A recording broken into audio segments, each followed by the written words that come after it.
Class 9 ইতিহাস প্রথম অধ্যায়। তোমরা সবাই কিন্তু মন দিয়ে শোনো। ফরাসি বিপ্লবের কয়েকটি দিক। আর সবাই কিন্তু সাবস্ক্রাইবটা দিয়ে দাও। সবাই কিন্তু ভেরি ভেরি ইম্পর্টেন্ট প্রশ্ন উত্তরগুলো লিখেও নাও। ফ্রান্সে সন্ত্রাসের রাজত্বে নেতৃত্ব দেন রোবসপিয়ার। বাস্তিল হল ফ্রান্সের একটি দুর্গ।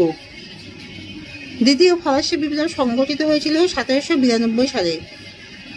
আর হলো 1791 খ্রিস্টাব্দে রাজা ষোড়শলুই দেশ ত্যাগ করতে গিয়ে ধরা পড়েন 21শে জুন।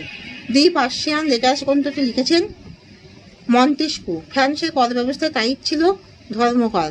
ফ্রান্সের প্রথম লিখিত সংবিধান রচিত হয় 1791 খ্রিস্টাব্দে। ফ্রান্সের তৃতীয় সম্প্রদায় নামে পরিচিত ছিল ফ্রান্সের সাধারণ জনগণ। ওয়েলথ অফ নেশনস গ্রন্থের রচয়িতা হলেন অ্যাডাম স্মিথ। অভিজাতদের মধ্যে মুখ্য ব্যক্তিদের সভা বা গণমান্যদের পরিষদ আহ্বান করেছিলেন অর্থমন্ত্রী ক্যালন গজপতাকা দন্তন্য। ফ্রান্সের ইন্টেন্ডেন্টগণ ছিলেন সঙ্গীত শিল্পী। প্রাক বিপ্লব যুগে ফ্রান্সে অর্থরূপ নেকেড়েছিল কারা? বিচারকরা। অভিজাতদের মধ্যে মুখ্য ব্যক্তিদের সভা বা গণমান্যদের পরিষদ আহ্বান করেছিলেন অর্থমন্ত্রী ক্যালন। নতুন প্রজাতন্ত্র বর্ষপঞ্জি প্রবর্তিত হয় কনসুলেটের শাসনকালে। তৃতীয় সম্প্রদায় নামে পরিচিত ছিল ফ্রান্সের সাধারণ জনগণ। ডাক্তার গিলোটিনের মৃত্যু হয় গিলোটিনে। ভালমির যুদ্ধ ভয়কাল মহিষী ভালমির যুদ্ধ হয়েছিল 1792 খ্রিস্টাব্দে। ফ্রান্সের কর কাঠামোয় গ্যাবেলা গজপতাকা বয়কাল একা। গ্যাবেলা ছিল লবণ কর। আমি রাষ্ট্র একথা কে বলেছেন?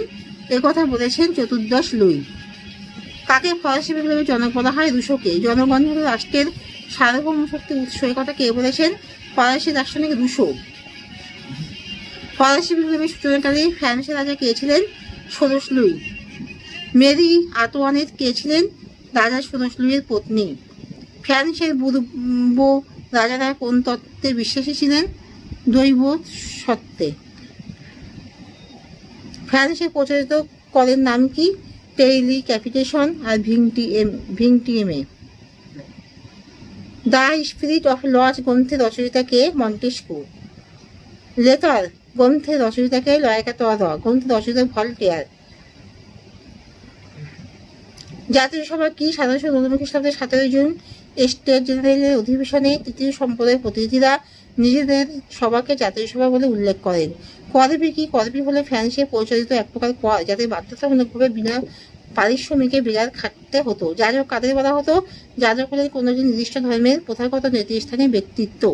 এখানেই শেষ করলাম।